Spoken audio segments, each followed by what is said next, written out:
Hello everyone, how are you? Today we are going to learn decision making with Excel. Topics covered in this video are what if analysis, which further includes goal seek, data table, scenario manager. Second, solving linear programming problems with solver. Let's begin with what if analysis. What if analysis is the process of changing the values in the cells to see how those changes will affect the outcome of formulas on the worksheets. ये definition आपको और भी ज़्यादा clear हो जाएगी जब हम इसके टाइप्स को विद एग्जांपल्स समझेंगे। एक्सेल में 3 टाइप के what if analysis tools available हैं, goal seek, data tables and scenario manager. इनको हम वन बाय वन पिकअप करते हैं ताकि ज़्यादा अच्छे से समझ में आ जाए। सबसे पहले है गोल seek. Goal seeking is the ability to calculate backward to obtain an input that would result in given input. इसको हम सिंपल लैंग्वेज में समझते हैं। जब हमें टारगेट पता है और हम जानना चाहते हैं कि हम क्या इनपुट लें ताकि हम उस डिज़ायर्ड टारगेट पे पहुंच सकें, तो हम गोल सीक एनालिसिस यूज़ करते हैं। गोल सीक एनालिसिस सिर्फ एक ही वेरिएबल में चेंजेस बता सकता है। एक से ज़्यादा चेंजेस के लिए हम डेटा टेबल्स या फिर सिनेरियो मैनेजर्स यूज़ करते हैं, जिनको हम लेटर इस वीडियो में लेंगे। अब हम गोल सीक एनालिसिस को ज़्यादा अच्छे से समझने के लिए एक एग्जांपल ले लेते हैं। क्वेश्चन है, a company manufactures 2000 cycles which cost 800 per unit and is able to sell 40% of its manufacturing in the open market and remaining to the stockist. The sale price per unit in open market is 1000 and to stockist is 1200. Fixed cost is 1 lakh. Calculate the total profit. What percentage of production should be sold in the open market to earn the profit of 5000? सबसे पहले हम Excel में एक format बना लेते हैं, जैसा कि आप अपनी स्क्रीन पर देख सकते हैं। एक्सेल में मेन चीज़ होती है आपकी प्रेजेंटेशन, क्योंकि कैलकुलेशन तो हम वैसे भी करके दे ही सकते हैं, बट हम एक्सेल यूज़ कर रहे हैं ताकि हम कैलकुलेशन एक तो ईजी कर सकें और दूसरा कि सामने वाले को जिसको हम वो डेटा प्रेजेंट करेंगे उसको ईजिली समझ में आ सके कि वो डेटा कहना क्या चाह रहा है। सबसे पहले हमने ऊपर साइकिल स्टोर है, क्वेश्चन से हमें समझ में आ रहा है कि वो साइकिल्स मैन्युफैक्चर कर रहा है, तो इसलिए हमने साइकिल स्टोर लिख दिया। अब उसने हमें दिया हुआ है, हमें total number of cycles manufactured 2000 और उसने बोला है कि जो वो ओपन मार्केट में सेल करता है वो है 40%, तो हम 40% यहाँ लिख लेते हैं। हम 40% को 0.4 भी लिख सकते हैं। अब यहाँ पर इसने परसेंटेज में ऑटोमेटिक सेलेक्ट किया हुआ है, तो इसलिए हम होम पे जाकर या ऊपर टॉप से परसेंटेज की जगह डेसिमल्स भी ले सकते हैं। नंबर में हमने चेंज कर दिया तो ये 0.40 हो गया। अब सोल्ड इन ओपन मार्केट, अभी हमें कैलकुलेट करना है। हम मैनुअली तो कैलकुलेट कर सकते हैं कि 20,000 का 40%, बट हम एक्सेल में हार्ड कोड नहीं करते। यहाँ आपको 2 टर्म समझनी है, हार्ड कोडिंग और फॉर्मूलाज। हार्ड कोडिंग होती है जो हम मैनुअली नंबर्स एंटर करते हैं, और फॉर्मूलाज होते हैं जो हम सेल रेफरेंसिंग करते हैं। तो यहाँ पर हम सेल रेफरेंसिंग करेंगे।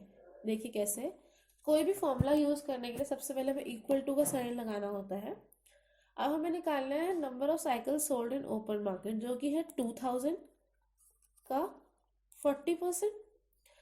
हमने क्या किया, 2000 यानी सेल यानी B4 इंटू C4, हम इसको एंटर कर देंगे तो 800 साइकिल्स हमने ओपन मार्केट में सोल्ड करी। फॉर्मूला या सेल रेफरेंसिंग यूज़ करने का यह फ़ायदा क्या होगा कि जब भी हम अगर 40% या 2000 को चेंज करेंगे तो वो automatically number of cycle sold in open market change हो जाएगा, हमें दोबारा अपनी कैलकुलेशंस नहीं करनी पड़ेगी।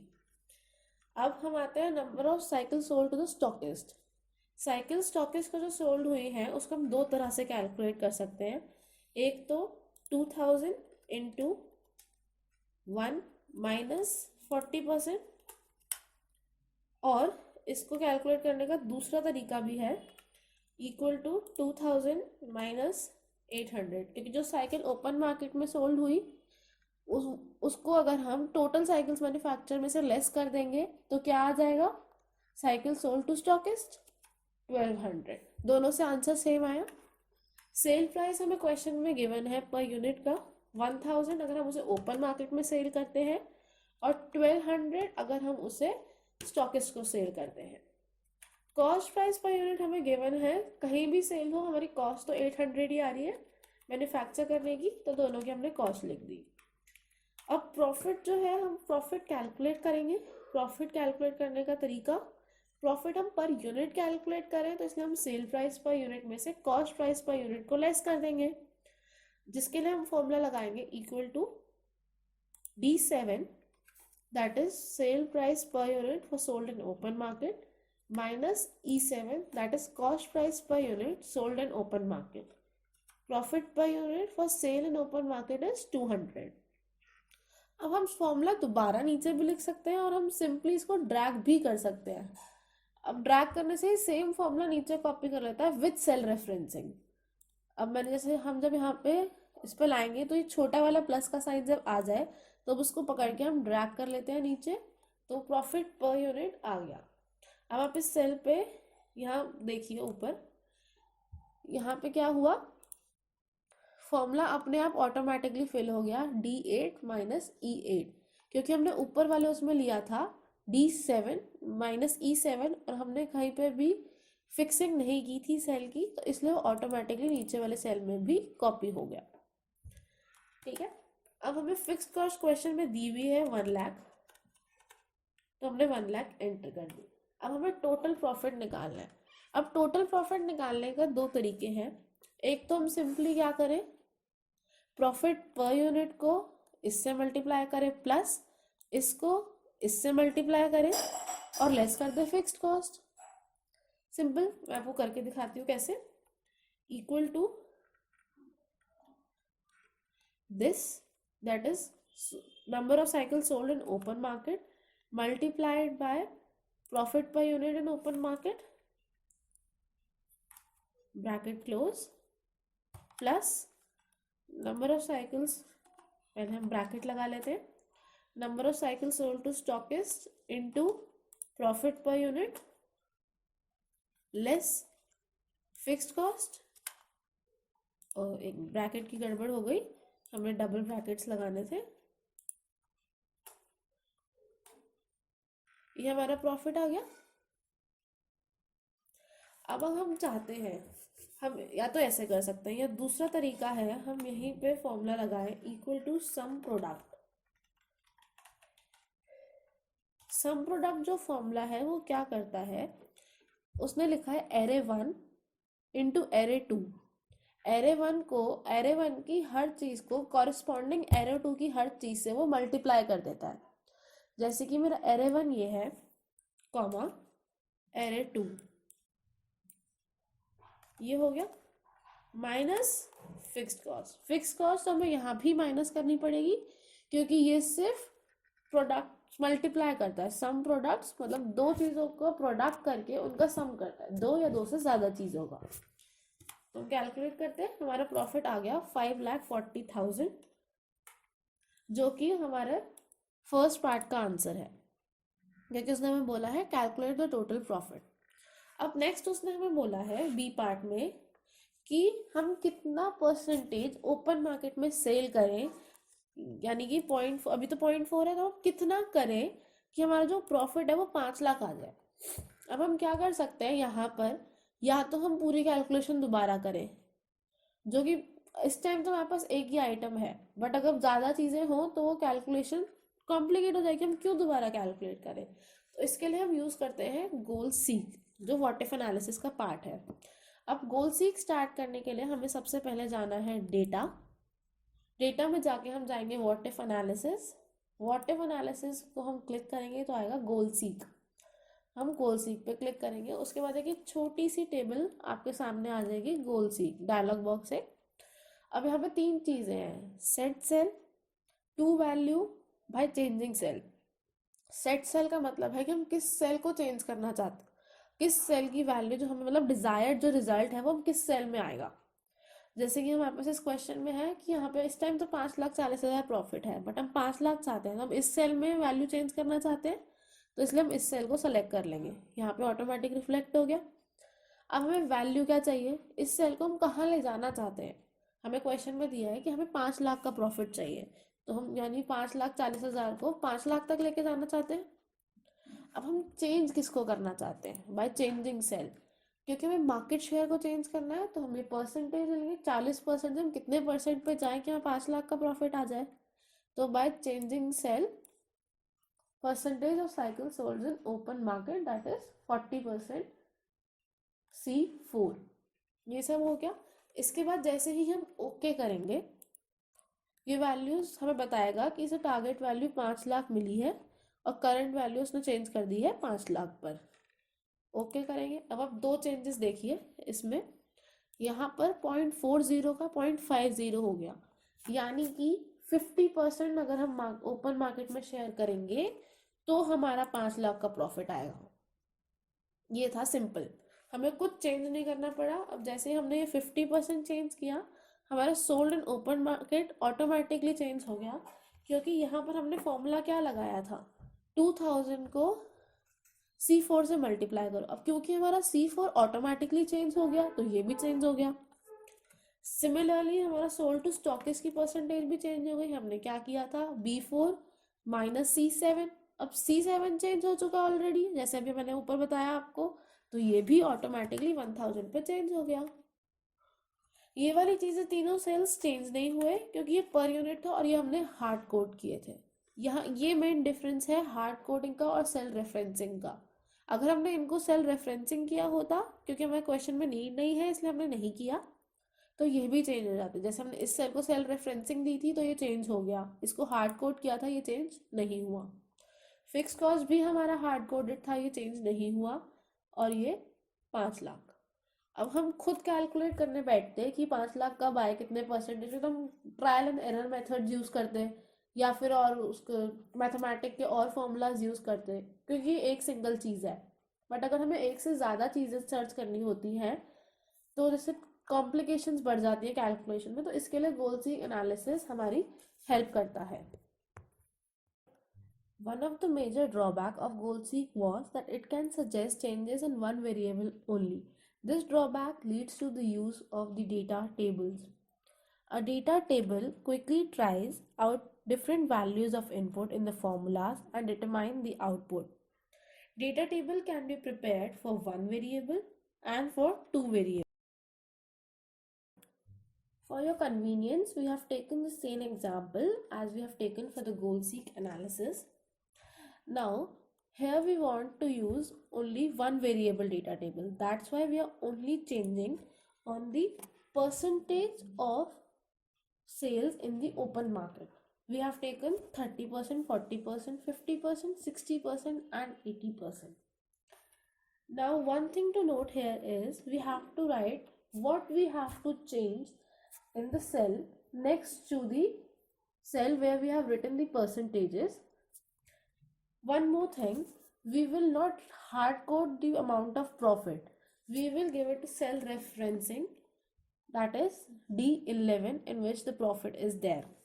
The reason of giving the cell referencing is that the data table will automatically change the C4 to 30% and calculate the value of D11 and write it in B15 instead of writing it in D11.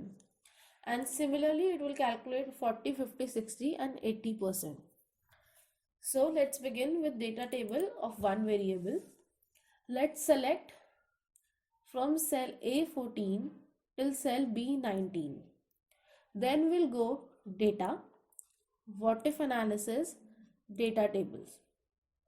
Now the dialog box which appears of data table asks two values, row input cell and column input cell. As we are using one variable data table, we will only fill in the value either in row variable or in column input cell. Now let's see where is our changing cell. That is what we want to change. Is it in rows or is in columns? It is in column. So we'll write the column input cell. To which cell we want to change? We want to change 0.5. That's why we have written C4 in column input cell. इसको समझने का तरीका है कि जैसे हमें columns में हमने 30, 40, 50, 60, 80 लिखा है, इसीलिए हमने कॉलम इनपुट में एंटर की अमाउंट. अब जो अमाउंट हमने कौन सी एंटर की, ये 30, 40, 50, 60, 80 है क्या? ये है percentage sold in open market. और ये हमारे क्वेश्चन में ऊपर कहाँ है? 50%, दैट इज C4. इसीलिए हमने यहाँ पर C4 लिखा. और जैसे हम इसको ओके क्लिक करेंगे, ये हमें सारे प्रॉफिट्स अपने आप कैलकुलेट कर कर दे देगा. जैसे 30% पे 4,20,000 का प्रॉफिट आएगा, 40% पे 4,60,000 का प्रॉफिट आएगा, 50% पे 5 लाख, 60% पे 5,40,000, 80% पे 6,20,000. अब ये तो था कॉलम इनपुट सेल. अगर हम चाहते हैं कि जो हमारा आंसर हम रो इनपुट सेल से भी निकाल सकते हैं, आंसर सेम रहेगा, तो इसके लिए पहले हम इसको कॉपी कर लेते हैं. यहाँ से हम कॉपी कर लेंगे. अब हम यहाँ आकर पेस्ट करेंगे. पेस्ट के लिए हम पेस्ट ट्रांसपोज पे क्लिक करेंगे. तो जैसे ये कॉलम्स में लिखा था, ये रो में चला गया सारी वैल्यूज ऑटोमेटिकली. अब हम यहाँ पर फिर से सेल रेफरेंसिंग दे देंगे प्रॉफिट की, क्योंकि हम प्रॉफिट को चेंज करना चाहते हैं. Equal to D11 and enter. अब हम दोबारा इन सबको सेलेक्ट करेंगे. फिर हम डेटा पर जाएंगे, what if analysis, data tables.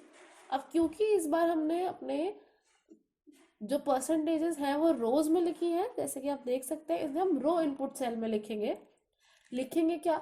वही 0.5%, क्योंकि हमें चेंज क्या करना है? 0.5%. और ओके कर देंगे. अब जैसा कि आप देख सकते हैं, ये वाले आंसर्स और ये वाला आंसर सेम है. इसीलिए चाहे हम कॉलम रेफरेंसिंग लें या रो रेफरेंसिंग लें, आंसर में फर्क नहीं आता. इट्स ऑल अबाउट कि हम डेटा हम प्रेजेंट कैसे कर रहे हैं, हम रो में कर रहे हैं या कॉलम में कर रहे हैं. Next we move towards the 2 variable data tables. अब 2 वेरिएबल डेटा टेबल में और 1 वेरिएबल डेटा टेबल में डिफरेंस क्या है? जैसा कि नाम बता रहा है कि इसमें हम 2 वेरिएबल्स को चेंज करेंगे. तो हम इसमें हम सपोज कर लेते हैं कि हम चेंज करना चाहते हैं percentage sold in open market. वो हम सेम ले लेते हैं, 30%, 40%, 50%, 60% एंड 80%. हमने इसको कॉलम्स में लिख लिया. अब हम इसके साथ चेंज करना चाहते हैं यूनिट प्राइस. यूनिट प्राइस हम ले लेते हैं सपोज 1400, 1200, 100, 150, 1100 एंड 1050. हमने यूनिट प्राइस को रो में लिख लिया. अब हम चेंज क्या करना चाहते हैं? प्रॉफिट. मतलब हम आंसर क्या निकालना चाहते हैं? प्रॉफिट. तो हम उसकी सेल रेफरेंसिंग यहाँ दे देते हैं A12 में. A12 में हम सेल रेफरेंसिंग देंगे D11 की, D10 की. तो अब हम इस सारे को सेलेक्ट कर लेते हैं, दैट इज A12 से लेके F17 तक. उसके बाद हम करेंगे क्या? फिर से वही data, what if analysis and data tables. अब यहाँ पर देखिए, हमारे 30-40 वाला जो परसेंटेज है, that is change in open market, वो हमारा कॉलम में है. इसलिए हम जो चेंज करना है, दैट इज 50% को हम इन परसेंटेज पे चेंज करना चाहते हैं. तो इसलिए हम C4, दैट इज 50% को कॉलम इनपुट में लिखेंगे. और हमने रो में क्या लिखा है? 1400, 1200. ये क्या है? हमारा यूनिट प्राइस. तो unit price sold in open market हमारा कहाँ है? That is D7. तो इसलिए हम रो इनपुट में D7 लिखेंगे. सिंपल सी चीज़ है. जिस चीज़ को हमें चेंज करना है, अगर वो रो में है तो उसका इनिशियल जो चीज़ है वो हम रो इनपुट में लिखेंगे, और अगर वो कॉलम में है तो इनिशियल चीज़ को हम कॉलम इनपुट सेल में लिखेंगे. और जैसे ही हम ओके करेंगे, सारे वैल्यूज अपने आप फिल हो जाएंगे. जैसा कि आप देख सकते हैं, प्रॉफिट्स आ गए. दैट इज 30% पे अगर हम 30% सेल करें ओपन मार्केट में 1400 के यूनिट प्राइस पे, तो हमारा प्रॉफिट आएगा 5,40,000. सिमिलरली अगर हम 30% ओपन मार्केट में सेल करें 1200 के यूनिट प्राइस पर, तो प्रॉफिट आएगा 4,20,000। एंड सिमिलरली सारे हैं। अब अगर इसी चीज़ को हम मैनुअली कैलकुलेट कर रहे होते तो हम एक एक की कैलकुलेशन करते हुए बहुत टाइम लगता। और ये हमने क्या किया, सिर्फ 2 या 3 हमने बटन्स क्लिक किए और हमारे सारे आंसर्स हमारे सामने हैं। तो ये फायदा है डेटा टेबल्स 2 वेरिएबल्स का। गोल सीक एनालिसिस एक वेरिएबल में चेंजेस बताता है। डेटा टेबल्स एक या एक से ज़्यादा, दैट इज 2 वेरिएबल्स में चेंजेस बताता है। और वही सिनेरियो मैनेजर 2 या 2 से ज़्यादा चीज़ों में चेंजेस बताता है। तो अगर हम चाहते हैं कि हम एक पूरे सिनेरियो को, एक पूरी सिचुएशन को जिसमें 2 से ज़्यादा वेरिएबल्स चेंज हो रहे हो, तो हम सिनेरियो मैनेजर का यूज़ करते हैं। अब सिनेरियो मैनेजर करता क्या है? Scenario Manager shows the impact of changes in multiple inputs on the output. इस चीज़ को हम एग्जाम्पल से बेटर समझ पाएंगे। सपोज हमारे पास 4 सिनारियोज हैं। सिनारियोज का मतलब सिचुएशंस हैं। हम इन चारों सिचुएशंस में सिर्फ 3 चीज़ें चेंज करना चाहते हैं: proportion sold in open market, unit price in open market and fixed cost.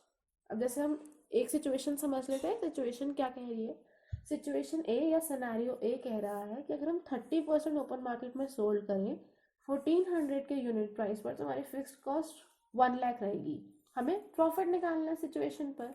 Similarly हमें सिनेरियो बी दिया हुआ है जो कह रहा है कि 50% sold in open market at a unit price of 1200 will give a fixed cost of 1,20,000. तो find the profit. Scenario manager के लिए भी हमने सेम ही एग्जांपल लिया है। हमने यहाँ पर जो सिनेरियोस हमें चारों दिए हुए थे वो हमने यहाँ नोट कर लिया अपने कन्वीनियंस के लिए, ताकि हमें बार बार वहाँ क्वेश्चन को बार बार फ्लिप ना करके देखना पड़े। सिनेरियो मैनेजर के लिए हमें कुछ नहीं करना, हमें डेटा पर जाना है। What if analysis, scenario manager. अब यहाँ पर जो हमारे पास सिनेरियो मैनेजर का डायलॉग बॉक्स आया है, इसमें हमें ऐड पे क्लिक करना है और उस सिनेरियो का नाम देना है। तो सबसे पहले हम सिनेरियो ए की बात कर रहे हैं, तो इसलिए हम सिनेरियो ए का नाम दे देते हैं। अब हम सेल क्या क्या चेंज करना चाहते हैं, हमें ये सेल सीक्वेंस रखने हैं हमेशा, मतलब एक ही सीक्वेंस में बताना है हम किन किन को चेंज करना चाहते हैं। अब क्योंकि हमने यहाँ पे सबसे पहले proportion sold in open market लिया है, तो इसलिए हम सबसे पहले इसको C4 का रेफरेंस देंगे। फिर हमने लिया unit price in open market, इसीलिए हम unit price sold in open market का रेफरेंस देंगे। और फिर हमने लिया फिक्स्ड कॉस्ट, तो इसलिए हम फिक्स्ड कॉस्ट का रेफरेंस देंगे। हमने इन तीनों रेफरेंसिंग के बीच, सेल की रेफरेंसिंग के बीच में कॉमा इंसर्ट किया है। इसके बाद हम इसको ओके करेंगे, तो ये हमारे से सिनेरियोस की वैल्यू पूछेगा कि हमने अभी तो मेंशन क्या किया कि हम किस किस को चेंज करना चाहते हैं। अभी हमसे पूछ रहा है कि हम इसको किस चीज में चेंज करना चाहते हैं, यानी किस अमाउंट पर चेंज करना चाहते हैं। तो हम 0.5 को, यानी जो ये वाला सेल था, इसको 0.3 में चेंज करना चाहते हैं, इसलिए हम यहाँ पे 0.3 लिख देंगे। 1200 को हम 1400 में चेंज करना चाहते हैं, तो हम यहाँ 1400 लिख देंगे। और 1 लाख एज इट इज है, तो हम इसको चेंज नहीं करेंगे, यहाँ 1 लाख ही लिखा रहने देंगे। हम ओके कर देंगे। सिनेरियो ए यहाँ पर आ गया। सिमिलरली यहाँ पर जितने भी सिनेरियोज हैं हम सब ऐड कर लेंगे। जैसे कि हम सिनेरियो बी ऐड करते हैं, ये सेल रेफरेंसिंग तीनों वही की वही ऑटोमेटिकली दोबारा ले लेता है। अगर हमें कुछ चेंजेस नहीं करने तो हम ओके करेंगे। हमें वैल्यूज दोबारा लिखनी पड़ेंगी, 50%, 1200 एंड 1,20,000। That is 50%, 1200 and 1,20,000। हम ओके कर देते हैं। हमें एक और ऐड करना है, सिनेरियो सी। सिनेरियो सी में भी हमें सेम ही चीज़ें चाहिए, तो हम उसके बाद एंटर करेंगे, that is 70% is 0.7. We want to change it to 1150 and हमारी फिक्स्ड कॉस्ट है 1,35,000, 1,25,000। ओके कर देंगे। एक और हमें ऐड करना है, हमारे पास 4 सिनेरियोज हैं। इसके लिए हमें नीचे देखना है, ये नीचे ड्रैग नहीं हो पा रहा है, कोई प्रॉब्लम नहीं है। हम यहाँ पर सिनेरियो डी लिखते हैं, इसको ओके करते हैं और उसके बाद हम यहाँ पर वैल्यूज पुट करते हैं। हमें क्या क्या चेंजेस करने हैं 100% पर। 100% का मतलब 1 ही होता है, तो हम 1 लिखेंगे। फिर हम उसे चेंज करना है 1150 50 पर प्राइस को, और फिक्स्ड कॉस्ट हमें चेंज करनी है 1,35,000 पर। ओके कर देंगे। चारों सिनेरियोज हमारे यहाँ पर आ गए।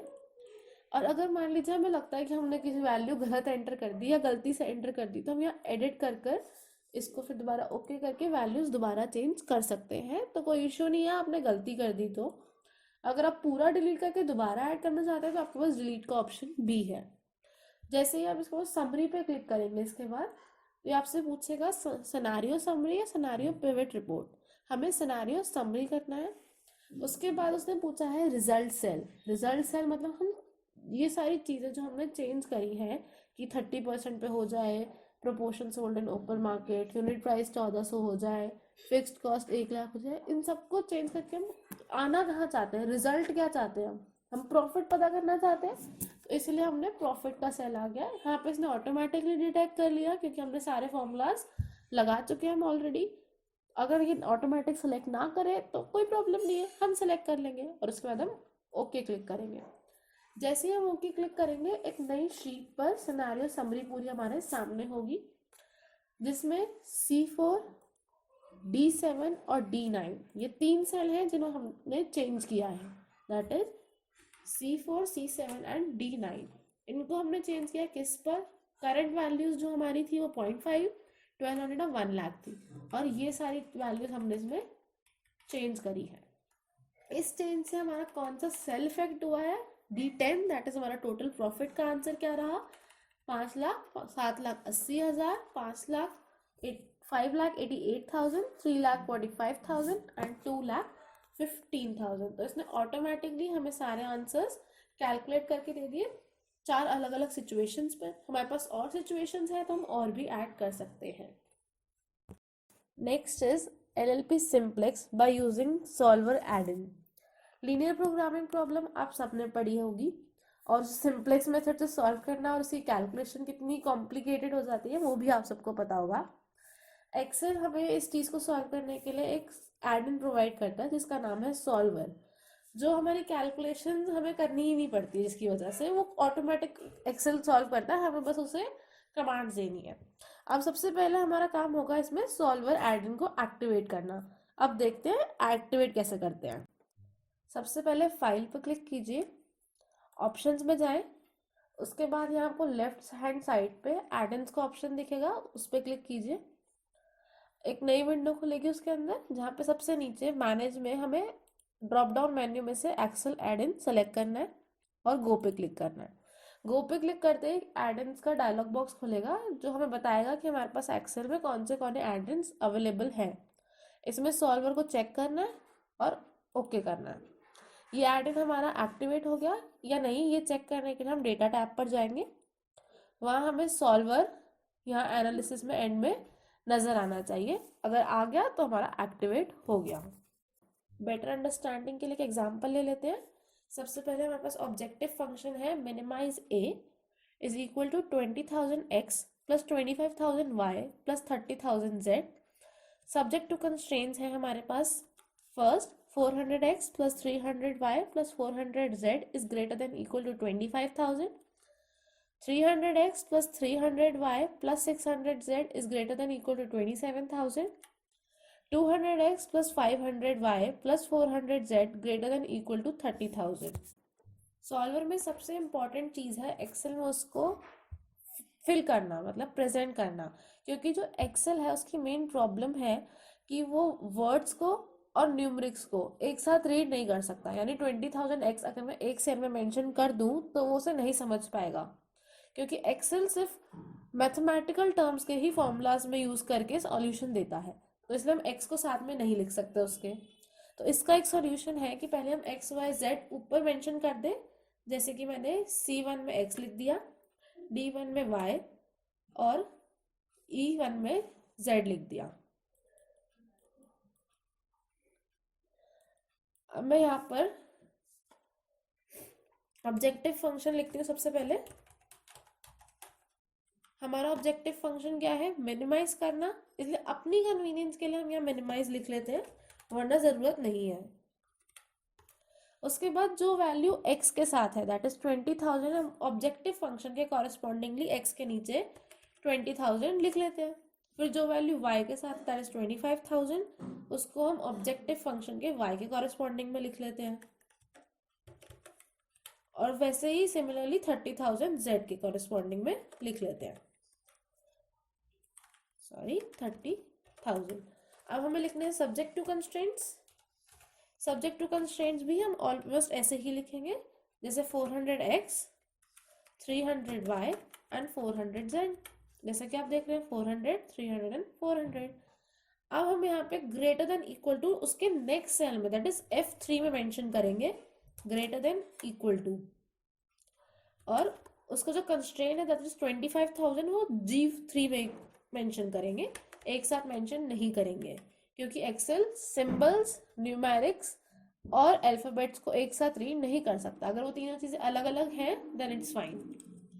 नेक्स्ट हम आएंगे नेक्स्ट कंस्ट्रेंट पे 300x 300y 600z greater than equal to 27,000।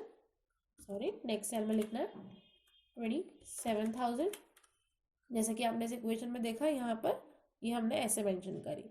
Next constraint है हमारा 200x plus 500y plus 400z greater than equal to 30,000।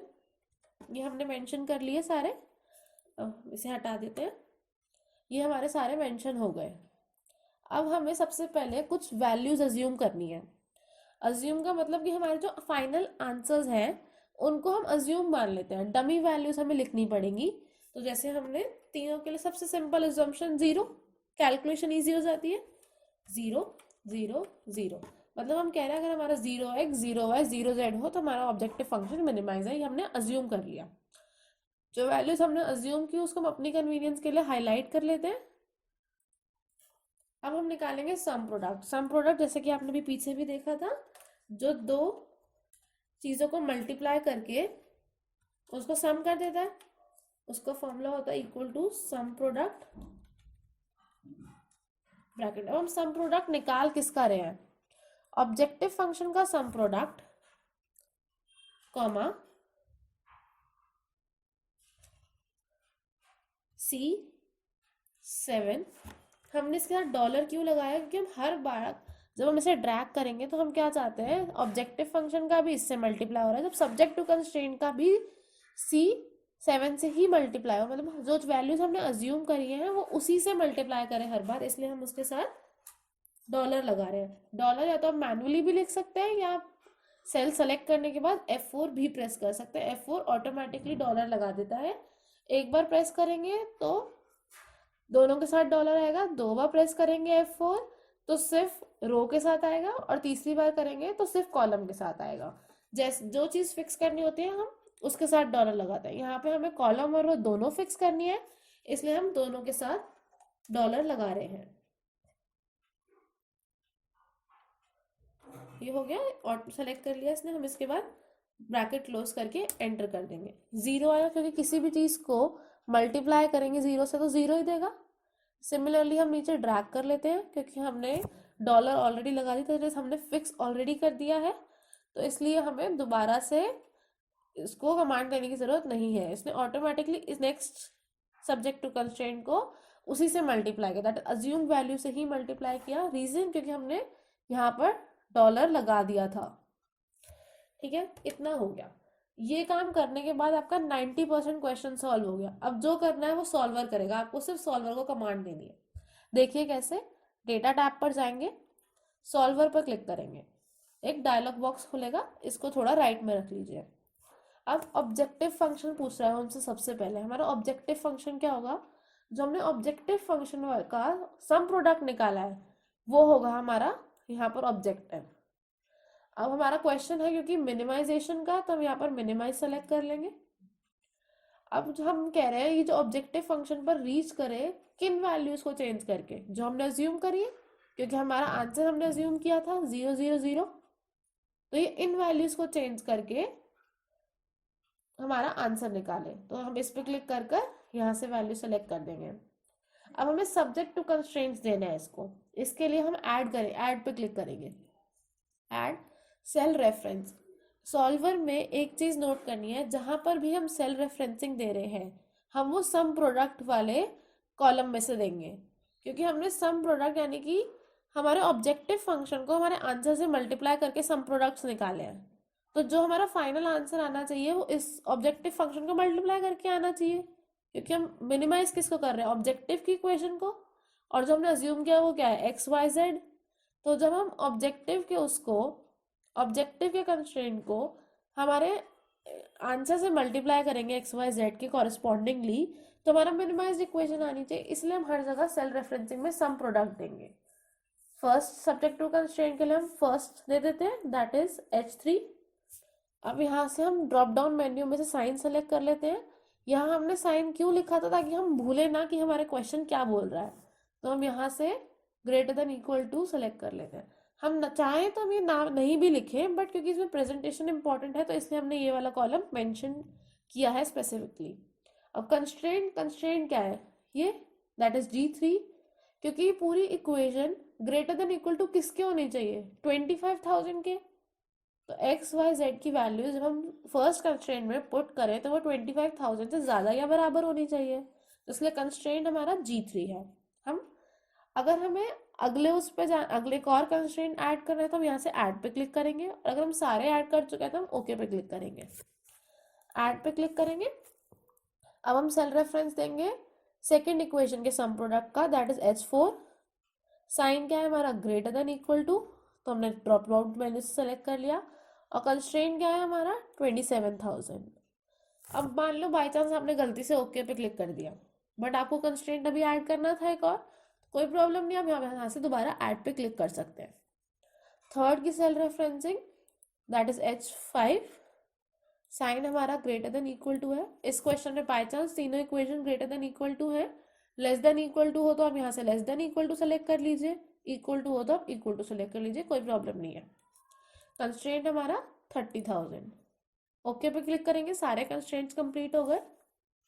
इसके बाद मेक श्योर कि आपने make unconstrained variables non negative, क्योंकि हमारे पास LLP में कंडीशन होती है नॉन नेगेटिव वेरिएबल्स की। तो उस कंडीशन को सेटिस्फाई करने के लिए ये चेकबॉक्स टिक्ड होना चाहिए। और अब ये पूछ रहा है कि कौन से मेथड से सॉल्व करनी है हमें प्रॉब्लम, क्योंकि हम सिंप्लेक्स कर रहे थे तो हम ड्रॉप डाउन मेन्यू से सिंप्लेक्स LP सेलेक्ट कर लेंगे और सॉल्व पे क्लिक कर देंगे।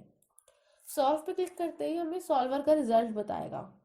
ये कहेगा कि सॉल्वर को आंसर मिल गए हैं। तो आप सॉल्वर का सॉल्यूशन रखना चाहते हैं या रिस्टोर करना चाहते हैं ओरिजिनल वैल्यूज। ओरिजिनल वैल्यूज मतलब जो हमने अज्यूम करी थी। तो ऑब्वियसली हम सॉल्वर का सॉल्यूशन रखना चाहते हैं, हम सॉल्वर वाले पर कीप सॉल्वर सॉल्यूशन पर टिक रखेंगे और ओके क्लिक कर देंगे। अब देखिए यहाँ पर हमने 0 0 0 लेट किया था, अज्यूम किया, इसने वही आंसर यहाँ पर जो फाइनल आंसर है, अगर हम इसको 15x है, 40y है एंड 17.5z है, अगर हम इन वैल्यूज को ऑब्जेक्टिव फंक्शन में that is 20,000x plus 25,000y plus 30,000z में पुट करेंगे तो हमारी मिनिमम आंसर आएगा। ये सॉल्वर ने कैलकुलेट करके दे दिया हमें सिंप्लेक्स मेथड से।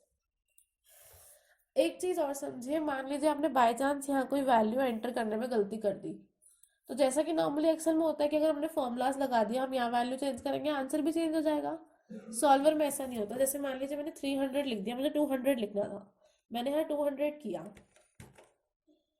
आंसर चेंज हुआ, सम प्रोडक्ट तो चेंज हो गया, आंसर चेंज हुआ नहीं हुआ।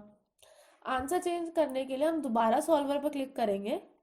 सॉल्व पे हमें कुछ चेंज नहीं करना है यहाँ पर, ये ऑटोमेटिकली वही सेल रेफरेंसिंग है। बस एक सॉल्वर को याद दिलाना है कि भाई हमसे गलती हो गई, हमने वो चीज़ चेंज कर दी, तो आप भी चेंज कर दो। ये सॉल्व पे क्लिक करेंगे, कीप सॉल्वर सॉल्यूशन और ओके कर देंगे, तो आंसर आ गए। अब इसको वापस अपने ओरिजिनल उस पर ले जाते हैं 300 पे। 300 करने पे सॉल्वर पे क्लिक करेंगे, सॉल्व एंड ओके, वापस आंसर आ गया 15, 40 एंड 17.5। बस इतना ही करना था। If you guys have any doubt, please drop your doubt in the comment and we'll get back to you. Thank you for watching. Please like, share and subscribe our channel and also comment any doubts. Thank you.